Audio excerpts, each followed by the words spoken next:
والسابقون الاولون من المہاجرین والانصار والذین اتبعوہم بإحسان رضی اللہ عنہم ورضوا عنہ. پہلے ایمان لانے والے مہاجرین اور انصار میں سے. ہاں، اور مہاجرین اور انصار، اس میں مہاجرین کا ذکر پہلے ہے، انصار کا بعد میں ہے، اس لیے مہاجرین کا درجہ اونچا مانا جاتا ہے. قرآن میں ہر جگہ اللہ نے مہاجرین کا ذکر پہلے کیا.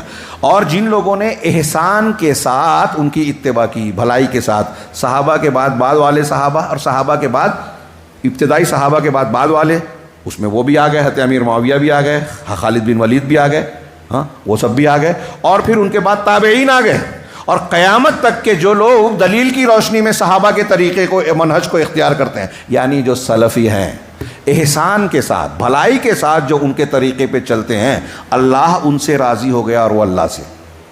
اب جو ان کے طریقے پہ چلنے والا ہے وہ تو اللہ جانتا ہے، لیکن صحابہ، انصار اور مہاجرین کے تعلق سے اس میں گارنٹی ہے. ایک وہ جو انصار اور مہاجرین میں سابقین ہیں، ایک وہ جو ان کے بعد ہیں اور پھر تابعین ہیں، ان سے اللہ راضی ہو گیا. اور قیامت تک آنے والے، اس کا الٹا معنی یہ بھی ہوا کہ جو صحابہ، انصار اور مہاجرین میں سبقت کرنے والوں کے طریقے پہ نہیں ہیں، سلف کے منہج پر نہیں ہیں، اللہ ان سے راضی نہیں ہے. قرآن کی آیت کے میں مفہوم میں بیان کر رہا ہوں، ایک ہے منطوق، ایک ہے مفہوم. یہ اصطلاح کا لفظ ہے، علماء سمجھتے ہیں. مفہوم کہتے ہیں کیا، الٹے مفہوم کو، معکوس معنی کو، کہ مفہوم مخالف جس کو کہتے ہیں کہ اللہ ان سے راضی ہے، جن سے اللہ راضی ہے ان کے الٹ جو ہیں ان سے راضی نہیں ہے. اس کا مطلب یہ ہوا نا. اب سوال یہ ہے کہ اللہ ان سے راضی کیوں ہے؟ یہی ہمارے عنوان کا جواب بھی ہے، انہیں سب گھراؤ آتا ہے. کیوں راضی ہے اللہ؟ مطلب اللہ کس سے راضی ہوگا؟ جس کا عقیدہ خراب ہوگا اللہ اس سے راضی ہوگا کیا؟ پوچھ رہا ہوں. غلط عقیدے والے سے اللہ راضی ہوگا؟